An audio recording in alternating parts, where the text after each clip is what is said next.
de 1 Timóteo, capítulo 2. Vamos ler esse textinho aqui. Tô projetando aqui, ó. 1 Timóteo, capítulo 2. Diz assim. Eu vou ler na NVT, na Nova Tradução Linguagem de hoje. Na verdade, é nova versão transformadora. Em primeiro lugar, recomendo que sejam feitas petições, orações, intercessões e ações de graça em favor de todos, em favor dos reis e de todos que exercem autoridade, para que tenhamos uma vida pacífica e tranquila, caracterizada por devoção e dignidade. Isso é bom e agrada a Deus, o nosso Salvador, cujo desejo é que todos sejam salvos e conheçam a verdade, pois há um só Deus e um só mediador entre Deus e a humanidade, o homem Cristo Jesus. Ele deu a sua vida para comprar a liberdade de todos. Essa é a mensagem que foi entregue ao mundo no momento oportuno. E eu fui escolhido como pregador e apóstolo para ensinar aos gentios essa mensagem a respeito da fé e da verdade. Não estou mentindo, digo a verdade. Amém. Até aí, versículos de 1 a 7. E esse texto traz algumas verdades para o nosso coração, queridos, que eu quero compartilhar com você de forma bem breve mesmo. Vai ser algo cansativo, não. Eu vou espelhar aqui um slide. O título, queridos, eu coloquei como título a prática da oração e a universalidade da salvação. Então, esse é o título, a prática da oração e a universalidade da salvação. Bem, como vocês sabem, essa Timóteo e Tito são epístolas pastorais. Foi Tomás de Aquino que colocou esse título, epístolas pastorais. Essas cartas orientavam os jovens pastores a como proceder no ministério, a como proceder corretamente no ministério.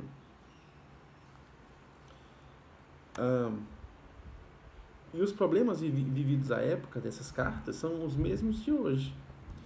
Heresias, divisões, pessoas que estavam vivendo na prática de pecados, e como deveria ser a vida da igreja. Tudo isso o apóstolo Paulo está instruindo Timóteo a como ele deveria proceder em relação a essas questões da comunidade, que ele era um jovem pastor e precisava de ser discipulado ali. Nós estamos no capítulo 2. Então, a introdução do capítulo, queridos, Paulo agora, no capítulo 2, passa a orientar Timóteo a respeito do culto público. Como deveria ser, como o culto público deveria ser dirigido corretamente. E todos nós sabemos, queridos, que existe uma maneira correta de cultuar a Deus. Deus não é Deus de confusão. E o culto, existe princípios que regulam o culto, né? E Paulo aqui vai orientar Timóteo a como ele deveria se comportar diante do culto. Como deveria iniciar um culto, terminar um culto. Primeiramente, ele fala sobre a importância da oração. Então, antes de tudo, em algumas versões, ou na NVT, nova versão transformadora, diz assim: em primeiro lugar. Como é que se configura um culto a Deus? Primeiramente, tem que ter oração. Devemos sempre orar, ter a prática da oração. Isso se aplica a tudo na nossa vida, né, querido? Se você for pensar, não só no culto, mas na nossa vida mesmo. Tudo que devemos fazer com oração. Sempre com oração. Deus sempre vai nos dirigir. E sobretudo quando for cultuar a Deus. Por exemplo, antes de você ler um texto bíblico, você pode orar. É certeza que Deus vai falar com você. Ao ler a Bíblia, ao ir evangelizar, você está com um problema com alguém, antes de você ligar para a pessoa para pedir perdão, é importante que você ore antes, peça a Deus que quebrante o coração, antes de qualquer coisa, entrevista de emprego. Nós estamos falando de culto. Então, o culto se inicia com oração. É a primazia do culto. É o mais importante. A oração não deve apenas se iniciar de forma mecânica e depois esquecer. Durante todo o culto deve ser banhado, regado, conduzido em oração, em espírito de oração. Paulo chega a falar que nós devemos orar o tempo inteiro, orar sem cessar. Lucas, ele enfatiza muito a vida de oração de Jesus.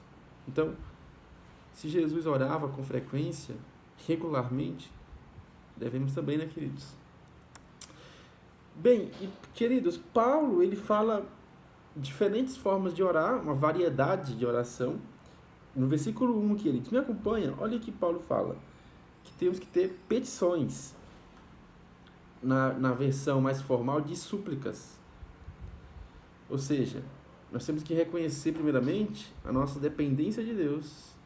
Quando a gente for começar a orar a Deus, primeiramente, antes de pedir coisas a Deus, reconheça a sua dependência, a sua necessidade de Deus, a sua necessidade, você é fraco, você não tem poder nenhum, e você reconhece que você precisa, nós precisamos, né, de Deus. Então, quando nós vamos falar com Deus, fechar nossos olhos, reconhecer, né, humildemente que nós não somos nada, né, queridos? Nós precisamos de Deus, né? E depois de súplicas ou petições, tem orações. No grego aí, essa palavra oração tem o mesmo sentido de adoração.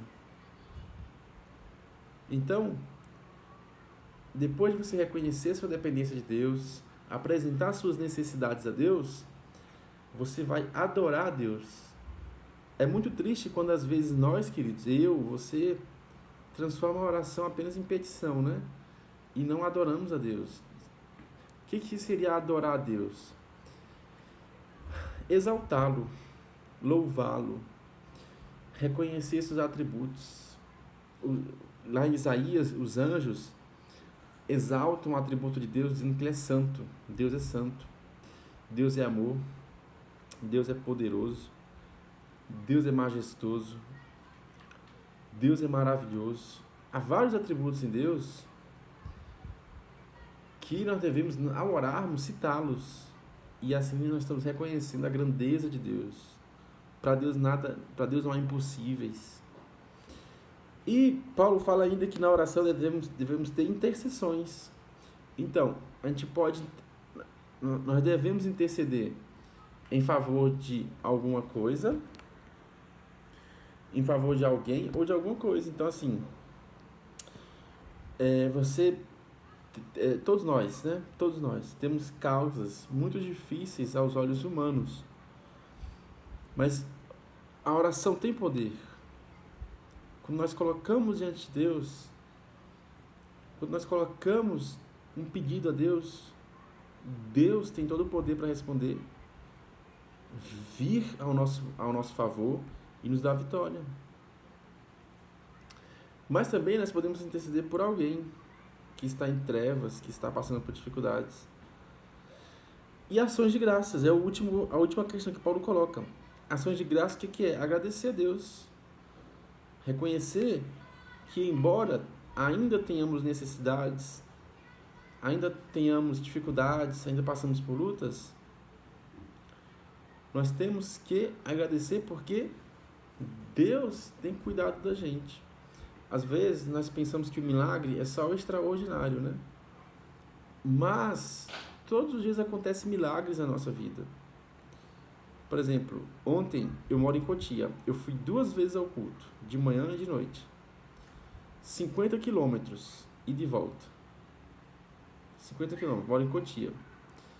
Eu fui pela manhã, voltei, fui à noite, voltei. Sossegado, tranquilo, protegido. Isso é um milagre. Isso prova que Deus me guardou tanto na ida quanto na volta. Nos 2 turnos. Nós devemos agradecer a Deus. Agradecer a Deus pelo pão que Ele colocou na nossa mesa. E por diversas coisas, né? Nós devemos agradecer a Deus. Queridos, estou finalizando o alcance da oração. Olha só. Paulo fala que nós devemos orar por todos. A nossa oração não tem barreiras geográficas. devemos orar por todos, em favor de todos os homens. Está no versículo 1. Só que Paulo continua, devemos orar pelas autoridades. E aqui, queridos, é muito importante isso aqui. Quem governava a época que Paulo fala isso é o imperador Nero. Matava cristãos, perseguia a igreja. Mas Paulo fala para orar pelas autoridades. Às vezes, todos nós aqui temos as nossas convicções políticas. Todos nós. Nossos ideais políticos. Isso não é justificativa para não orarmos pelas nossas autoridades. Se você não votou nesse governador que está agora em São Paulo, ou na sua cidade, ainda que você não votou nele, ou não queria que ele tivesse sido eleito, ele só foi eleito porque Deus quis. Está lá em Provérbios 8,15. As pessoas só governam, só chegam em posição de autoridade porque Deus permite. Porque Deus permite não, na verdade Deus coloca lá. Deus autoriza, Deus determina. Então nós devemos orar. Se eu não consigo orar pelos meus governantes de hoje, pelo presidente de hoje, ou pelo governador de hoje, isso é um sinal de que meu coração precisa de uma visitação de Deus, porque a Bíblia manda eu orar. Não é concordar com nada, aprovar nada, ou votar em ninguém, mas a Bíblia manda eu orar. Se eu não conseguia votar no último presidente ou no último governador, se eu não conseguia orar por eles, eu também preciso rever meus conceitos. E por que nós devemos orar pelas nossas autoridades? Paulo fala, para que vivamos a vida tranquila e mansa, com piedade e respeito. Então, olha só, nós devemos orar por todos os governantes para que a nossa cidade vá bem, o nosso país vá bem e que nós possamos, você vê aí, viver a vida tranquila, ou seja, nós devemos desejar a paz da nossa cidade, a paz do nosso país, para que nós possamos viver uma vida piedosa. Creio eu também que tem a ver com poder exercer suas atividades religiosas, poder ir para a igreja, voltar. E a oração também nos ajuda a gente mesmo a ter uma vida piedosa, a ter uma vida de amor, né, queridos? Nesse ponto ainda, é importante fazer algumas ênfases. Por exemplo, tem um comentarista bíblico chamado William Barclay que ele fala assim, ó, você pode ler comigo, está na tela aí. Nunca os cristãos, até nas épocas de perseguições mais cruentas, cessaram de orar por eles, pelas autoridades.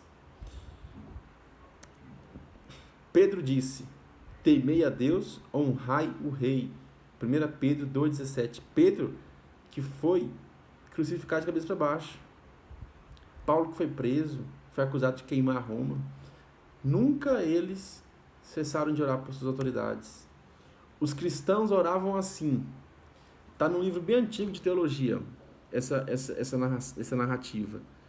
Os cristãos oravam assim, uma longa vida, um domínio seguro, um lar salvo, um senado fiel, um povo justo e um mundo em paz. O cristão não é inimigo de ninguém, e menos ainda do imperador, porque sabemos que, devido ao fato de que foi nomeado por Deus, Provérbios 8,15, é necessário que o amemos e reverenciemos, lhe rendamos honras e lhe desejemos segurança, junto com todo o Império Romano. Portanto, nos sacrificamos pela segurança do imperador. O que o texto está falando aqui? Que nós devemos desejar o bem do nosso Brasil. Nós não devemos entrar naquela teoria, quanto pior, melhor. Que dê tudo errado, que dê tudo errado para o governo para vir outro. Isso não é bíblico, isso não tem nada a ver com Deus, isso não tem nada a ver com uma vida piedosa de um cristão. Então, Paulo está falando assim, ore pelas autoridades. Então, Timóteo, quando você for iniciar o culto, Timóteo, iniciar o momento de adoração a Deus, ore pelas autoridades. Por mais que vocês estejam até escondidos, fugindo das autoridades, ore por elas. Porque a vontade de Deus é essa. Então, queridos, o texto continua e fala assim, ó, Isso é bom e aceitável diante de Deus, nosso Salvador, o qual deseja que todos os homens sejam salvos e cheguem ao pleno conhecimento da verdade. Queridos, existe uma heresia que nós reformados não acreditamos, que é a heresia de que Deus vai salvar todo mundo, que Deus, no fim das contas, irá salvar todo mundo, sem exceção. Então, olha só. A salvação, queridos, é para todos, sem acepção e não sem exceção. O que é isso? Deus escolhe as pessoas sem acepção. Se a cor da pessoa, se é pobre, se é rico, se é corintiano, palmeirense, se nasceu em São Paulo, nasceu no Piauí, se é judeu, se é gentil. Deus escolhe sem acepção, mas não sem exceção. Nem todos vão ser salvos. Nem todo mundo vai ser salvo. A salvação é pela fé em Jesus e nem todo mundo será salvo. A salvação é para todos, mas nem todos serão. Se você ler depois Romanos, você vai ver que Deus escolhe, antes da fundação do mundo, Deus escolheu. Isso não é um desestímulo a evangelizar, porque a mensagem é ide por todo mundo. A morte de Cristo, queridos, às vezes as pessoas pensam assim, a morte de Cristo morreu para possibilitar a nossa salvação. Não foi isso. A morte de Cristo, nós entendemos que ela foi no seu lugar. Quando Jesus estava na cruz, ele estava pagando o preço. O preço do seu pecado, do meu pecado, do pecado da humanidade, de todos aqueles que ele escolheu. Ele morre no lugar dele. Jesus pagou o preço para libertar um povo da escravidão. Hernando Dias Lopes diz que a morte de Cristo é suficiente para todos, mas eficiente apenas para os que creem. Cristo não morreu apenas para possibilitar a nossa salvação. Morreu efetivamente para nos salvar. Então, Deus, Ele deseja que todos os homens sejam salvos? Sim. Todos sem acepção. Deus não faz exceção para salvar. Mas não é todos sem exceção. Não é todos sem exceção. Nem todos serão salvos. A salvação é pela fé em Jesus. A pessoa tem que crer em Jesus. E finalizando o texto, diz assim, Paulo fala aqui, versículo 5, há um só Deus e um só mediador. Queridos, isso é muito importante. Há um só Deus. Um só Deus. Não existe vários deuses. Nenhuma outra divindade que os homens acham que é divindade pode competir com a glória de Deus. E até mesmo nós devemos vigiar o nosso coração para ver se não tem outra divindade. Quando Jesus vai falar sobre outra divindade que pode estar em conflito com Deus, Jesus vai dizer que é o dinheiro. Não podeis servir a Deus e a Mamon. Então, Jesus está falando assim, Mamon, que é o Deus do dinheiro, é um perigo no nosso coração. É um perigo, porque às vezes ele quer tomar espaço no nosso coração. Impedir que nós sirvamos a Deus de maneira íntegra. Então, a ganância, enfim, várias questões. E um só mediador, só Jesus. Não é Maria, não é homem nenhum, santo nenhum, anjo nenhum, somente Jesus. Isso aqui, queridos, é muito importante, demais. É uma coisa para a gente defender a nossa fé. Você tem que proteger a sua família desses hereges que perturbavam essa igreja primitiva aqui, mas perturbam ainda hoje. Pessoas que vão na sua casa com o livro de Mormons, por exemplo, Joseph Smith, ou com qualquer outro homem que acha que teve uma revelação do céu que não está na Bíblia. Qualquer ser humano que for na sua casa, que querer conversar com você e dizer assim, olha, eu estou com um livro aqui de uma pessoa que teve uma revelação direta de Deus. Paulo fala que essa pessoa é maldita, é amaldiçoada. Está lá em Gálatas, capítulo 1. Ainda que fosse um anjo na sua casa dizer que teve uma revelação diferente da palavra de Deus, seja maldito. Então, só Jesus é o nosso mediador entre Deus e o homem. Por quê? Porque ele é Deus-homem. Ele é 100% Deus, 100% homem. Então, ele é plenamente capaz de interceder por nós, de falar com Deus pela gente. Só Jesus. Nenhum outro homem é capaz disso.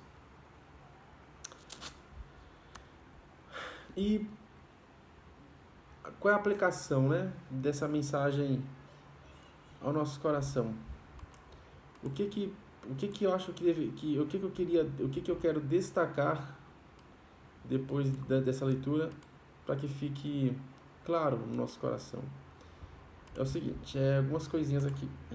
Eu não vou explicar não, vou só citar de forma rápida. Primeiro que nós devemos orar, falar mais com Deus.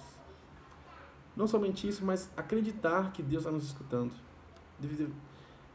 É uma coisa que todos nós, queridos, qualquer ser humano, qualquer cristão, nós devemos crescer na oração, sabe?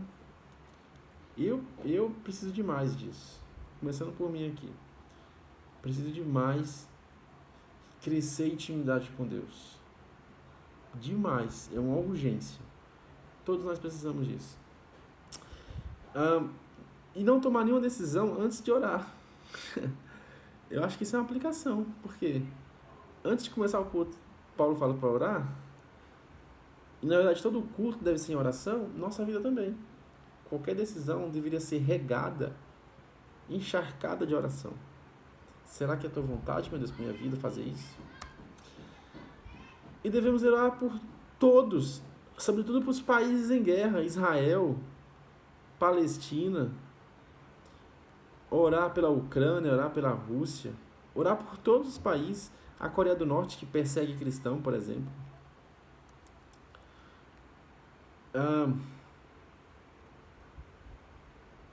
Devemos orar por aqueles que nós não gostamos.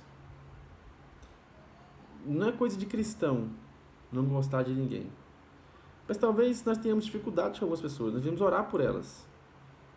Orar porque nós falamos amoralmente por essas pessoas. Orar por nossos inimigos, por aqueles que nos fizeram mal um dia.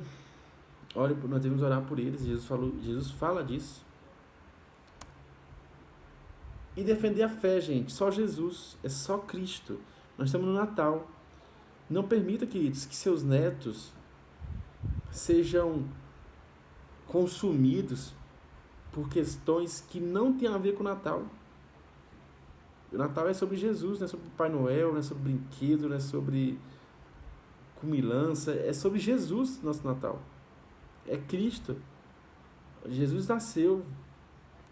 Então, e é somente Cristo, não é outro homem, não é outra pessoa, não é anjo, não é igreja, não é pastor, não é padre, não é papa, é Cristo.